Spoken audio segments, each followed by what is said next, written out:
Hello tout le monde, j'espère que vous allez bien et que vous avez passé un bel été. Si je me débrouille bien, cette vidéo devrait sortir le 22 septembre, soit le premier jour de l'automne. Et ça tombe bien puisqu'aujourd'hui je vous présente ma pile à lire pour le Pumpkin Autumn Challenge.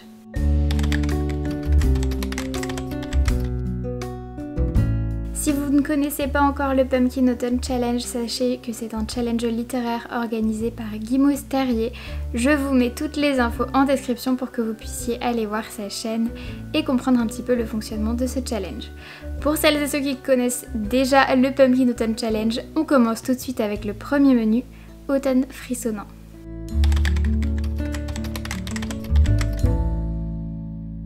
Pour la première catégorie, l'esprit et le corps, je me suis concentrée sur un seul des mots-clés proposés, à savoir comédie, puisque j'ai envie de lire le 4e tome du Guide du mauvais père de Guy Delisle, qui est une petite série de bande dessinée humoristique qui me fait beaucoup rire, qui parle bien sûr de la parentalité et plus spécifiquement de la paternité, qui met en scène un père et ses 2 enfants et j'adore.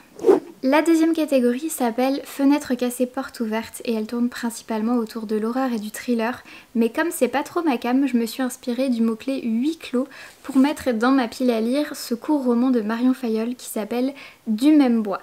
Dans ce livre, l'autrice dépeint la vie à la ferme qui se passe de génération en génération et je me suis dit qu'on retrouvait le côté un petit peu huis clos avec le fait que plusieurs générations naissent, grandissent, vivent et meurent à la ferme sans vraiment avoir beaucoup de contact avec le monde extérieur. En tout cas, ils passent vraiment toute leur vie à la ferme et donc j'ai hâte de découvrir ce roman.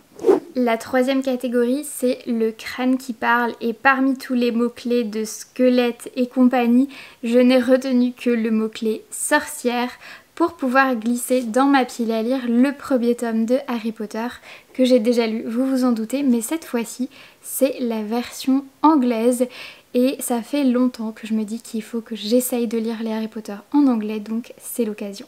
La dernière catégorie de ce menu s'appelle des pancakes pour 11. D'ailleurs j'ai fait des pancakes hier, petite parenthèse. Et parmi les mots-clés j'ai choisi de retenir celui de science-fiction pour pouvoir glisser dans ma pile à lire une BD qui me fait de l'œil depuis que je l'ai vue sur le compte Instagram de Pauline. Je vous mets le lien vers son compte en description.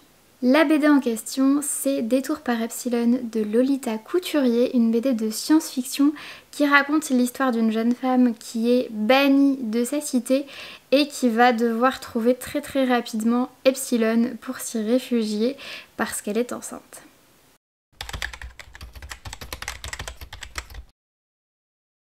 On passe à mon menu préféré, le menu automne douceur de vivre avec comme première catégorie Take Care of Cinnamon Homes et dans cette première catégorie je me suis attachée au mot-clé cosy et j'ai décidé d'y glisser la suite d'un manga que je suis en train de dévorer et qui me plaît énormément. Je l'ai découvert sur la chaîne d'Alex Bookin en Prada et il s'appelle Insomniac. Il est écrit par Makoto Ojiro et je l'adore. Insomniac, ça raconte l'histoire de 2 adolescents qui se croisent un petit peu par hasard en haut d'une tour d'astronomie. Ils sont tous les 2 insomniaques et décident de fonder un club d'astronomie et de prendre des photos du ciel étoilé. C'est une histoire trop belle, le dessin est magnifique. Si vous ne connaissez pas ce manga, je vous le recommande très chaleureusement. La deuxième catégorie, c'est la délicieuse malaventure de Sadima et j'ai décidé de me rattacher au mot-clé de déconstruction pour pouvoir glisser un livre que je dois lire pendant mon congé maternité qui s'appelle Une enfance en or de Marion Querc.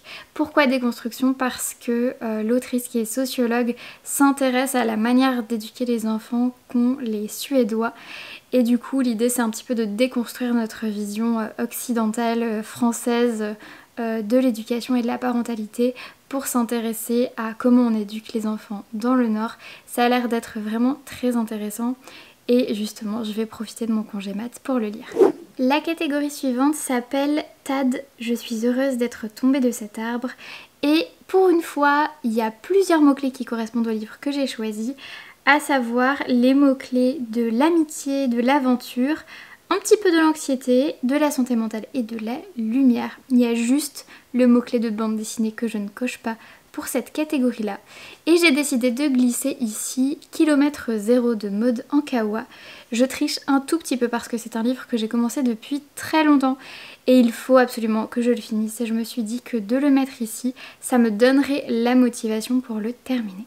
Kilomètre Zéro, c'est l'histoire d'une femme dont la meilleure amie est atteinte d'un cancer qui lui demande d'aller au Népal lui chercher une méthode miracle pour la soigner et elle va entreprendre du jour au lendemain ce voyage auquel elle ne s'attendait pas du tout.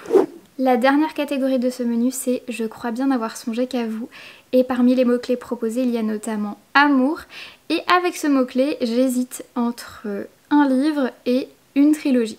On est un petit peu mal barré.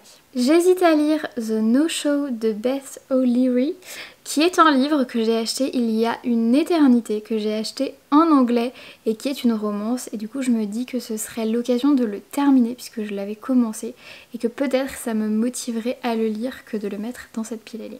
J'hésite donc entre cette romance et une trilogie.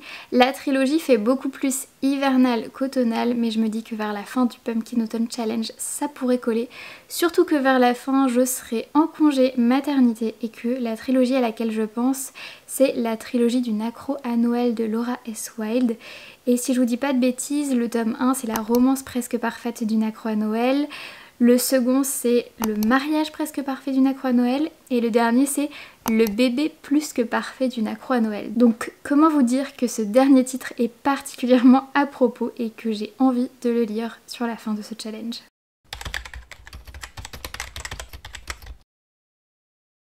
On passe maintenant au troisième et dernier menu, automne crépusculaire, et la première catégorie s'appelle le règne des phalènes, avec comme mot-clé notamment transformation. Vous allez voir, j'ai réussi à caler mes lectures de grossesse, maternité, parentalité dans des catégories inattendues, hein, je m'arrange un petit peu avec les mots-clés. Et du coup, pour cette première catégorie de ce dernier menu, j'ai décidé de lire Maman débutante de Olivia Toja parce que il faut absolument que j'apprenne certaines choses puisque je n'y connais rien, c'est mon premier enfant et je n'ai jamais changé une seule couche de ma vie. Voilà, je n'ai jamais fait de babysitting. J'ai très peu de personnes de mon entourage qui ont déjà eu des enfants et donc je n'ai jamais eu à m'en occuper. Donc voilà, j'avais un petit peu envie de me préparer, autant psychologiquement qu'en me documentant sur le sujet. Et donc le côté un petit peu transformation, devenir maman, colle bien à cette catégorie finalement. La deuxième catégorie, c'est voyageuse contemplant une mer d'étoiles. Ça aurait bien collé avec le manga Insomniac, mais j'ai plutôt choisi de me concentrer sur le mot-clé émotion, puisque du coup, le livre à mettre dans cette catégorie était tout trouvé, vu qu'il s'agit de Les émotions dans la collection du guide décapant des parents imparfaits. Un livre qui, je pense, me servira à gérer mes propres émotions, mais aussi peut-être à comprendre un petit peu mieux celles de mon enfant et à mieux les accueillir. La troisième catégorie, c'est la chute de Laure Hellé, et parmi les mots-clés proposés, il y a notamment... Pardon. Il y a notamment déchu, et du coup, ça m'a un petit peu fait penser au résumé de ce livre-là, Porcelaine sous les ruines de Ada Vivalda, parce que je crois que le personnage principal de ce roman est banni sur Terre par des génies.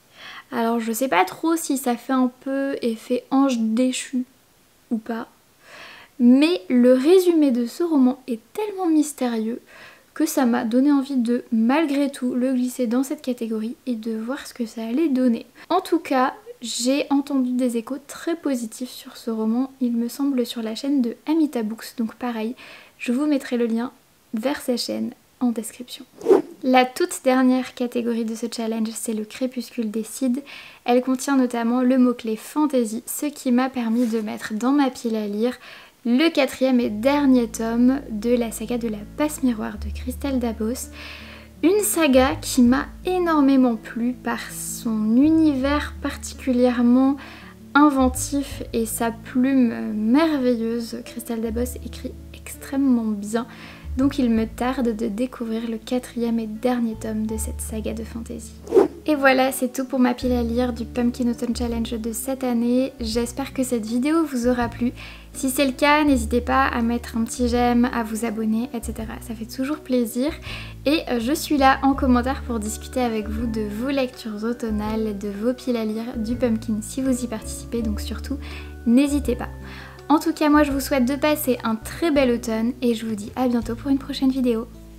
Ciao!